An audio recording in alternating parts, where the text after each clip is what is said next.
Their dim blue lights were bouncing off every house on Maple Grove Avenue, like some kind of twisted disco ball. Two patrol cars had pulled up to our driveway, and I could see me wife Sarah standing there in her old fire department shirt, holding our garden hose like she'd been caught red-handed committing the crime of the century.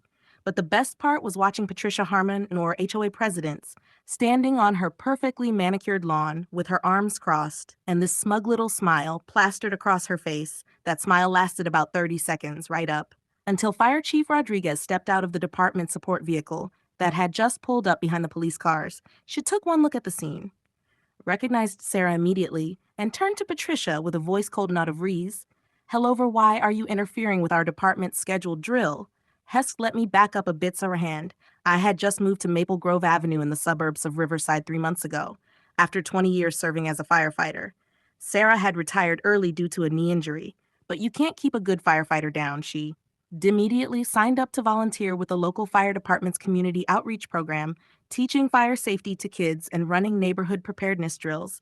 Me, I work from home as a software developer, which means I had a front row seat to all the drama that was about tenfold our house was nice enough standard, two-story colonial with a decent-sized yard. Nothing fancy. What we didn't realize when we bought it was that we'd entered the kingdom of Patricia Harmons, self-appointed queen of the Maple Grove HOA. Patricia was something else mead 5. 0, Solways direct she wash heading to a country club lunch, and then wielded her HOA rulebook book like it was handed down from Mount Sit. The woman had citations for everything trash cans visible from the street. After 400p. Mon collection day, that's a warning, grass half an inch over the approved height. That's a fine, paint your mailbox the wrong shade of black welly. You better believe that's a paddling, or at least a strongly worded letter, threatening legal actions aura.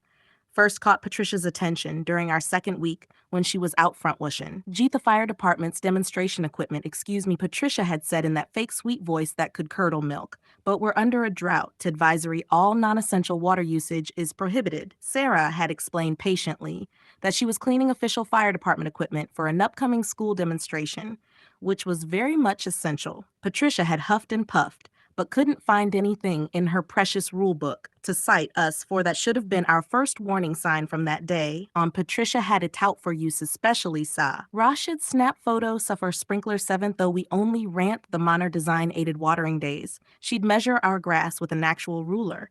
And she even complained that Sarah's fire department volunteer parking placard was an unapproved vehicle modification. The woman was relentless. Things really escalated when Sarah scheduled a fire safety drill for our neighborhood. She'd gotten all the proper permits from the city, notified the HOA board in writing in everyone's mailboxes 2 weeks in advance. The drill was supposed to demonstra TEPRO fire extinguisher use evacuation procedures and basic fire suppression techniques that homeowners could use before the department arrived. Real community services stuff. But Patricia's all it differently.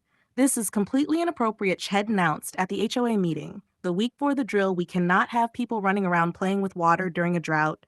Advisory, what kind of example does that set? Sarah had calmly explained that the fire department would be using their own water truck for most demonstrations and any hose usage. Woo. DB minimal and educational. The other board members seemed satisfied.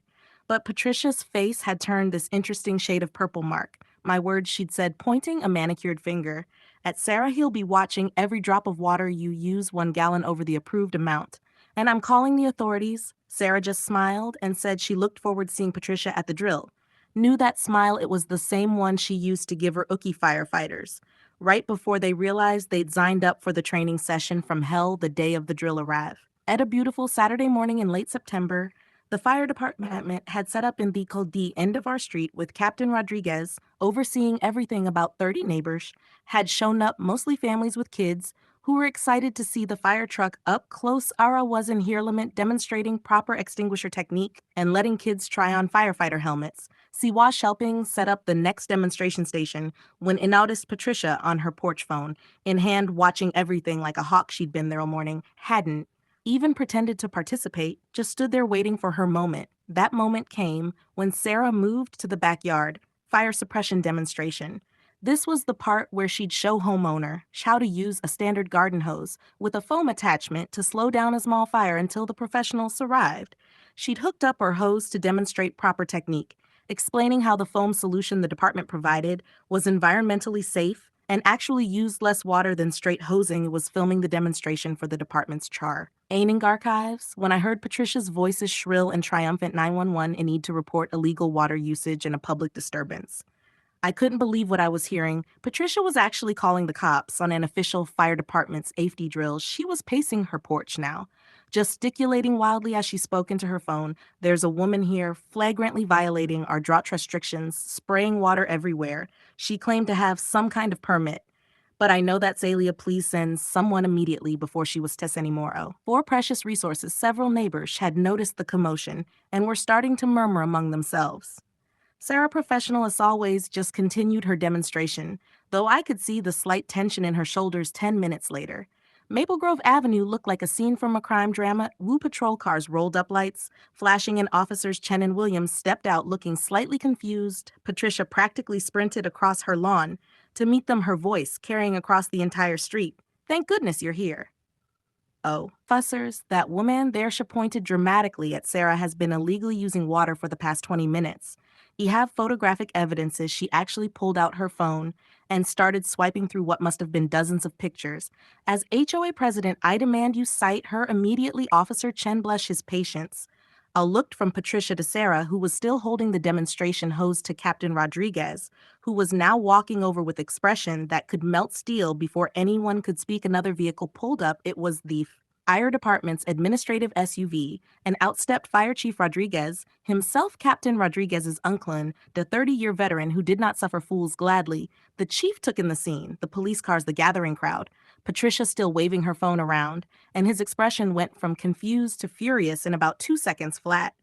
Chief Rodriguez walked straight up to the officer, his boots clicking on the pavement with military precision. Officers, I'm Chief Rodriguez, Riverside Fire Department. Can you explain why you're interrupting our scheduled public safety demonstration? Officer Williams started to explain about the water usage complaint when the chief cut him off with a raised hand.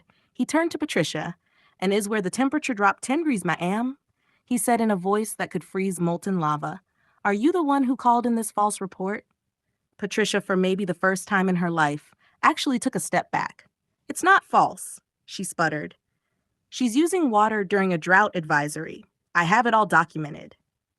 The chief's eyes narrowed. This drill was approved by the city council, the water department, and notified to your HOA board 2 weeks ago. We have all the permits on file. More importantly, you've just committed a crime by knowingly filing a false police report and interfering with emergency services personnel during an official operation.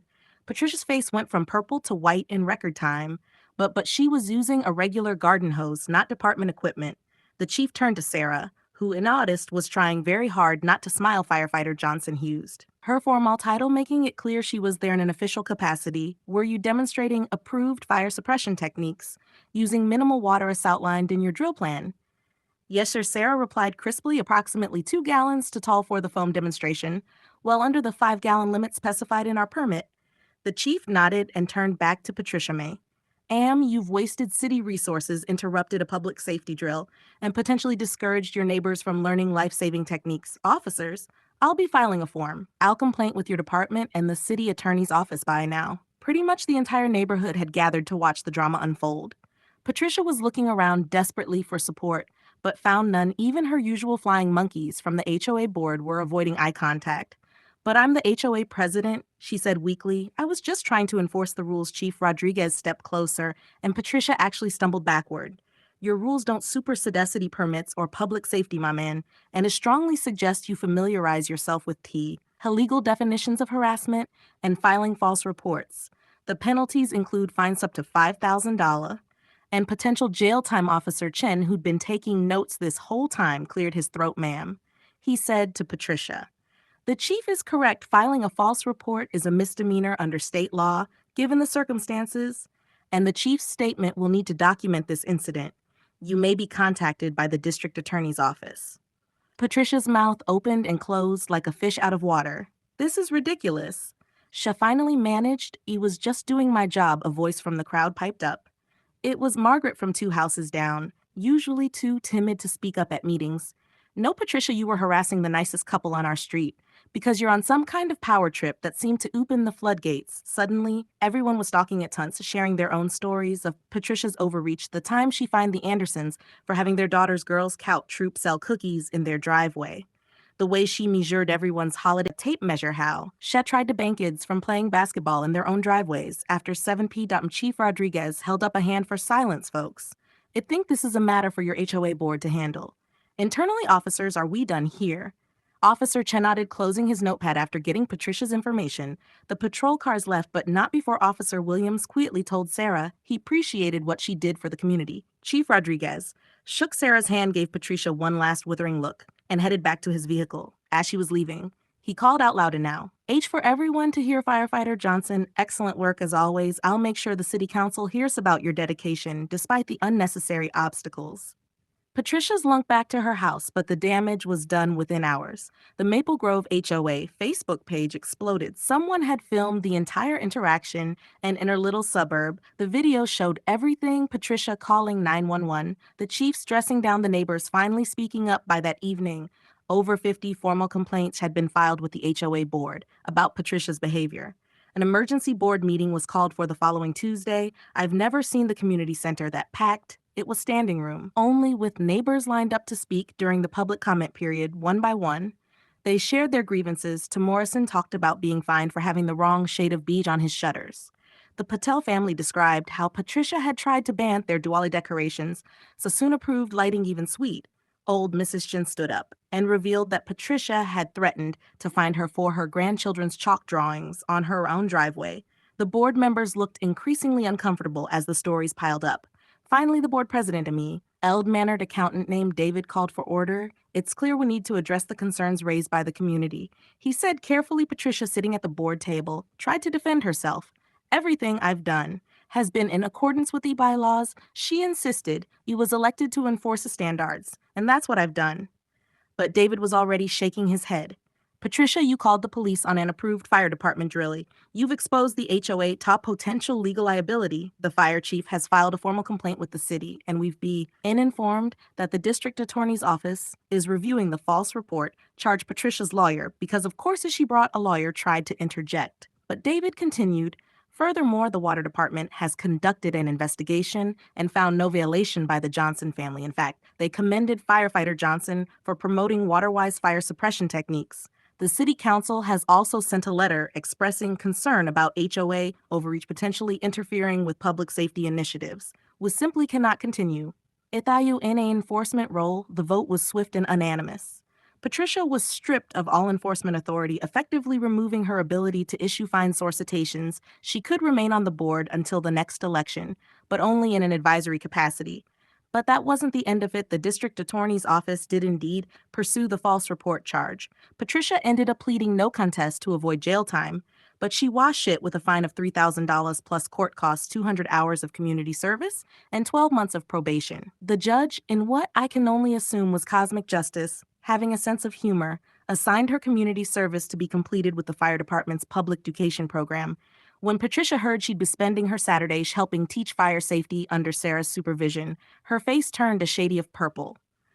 I didn't think was medically possible. She actually stomped her foot like a toddler and shrieked that this was unconstitutional, which caused the judge to add an extra 50 hours for contempt of. Let me know if you'd like me to continue from the era format this into a video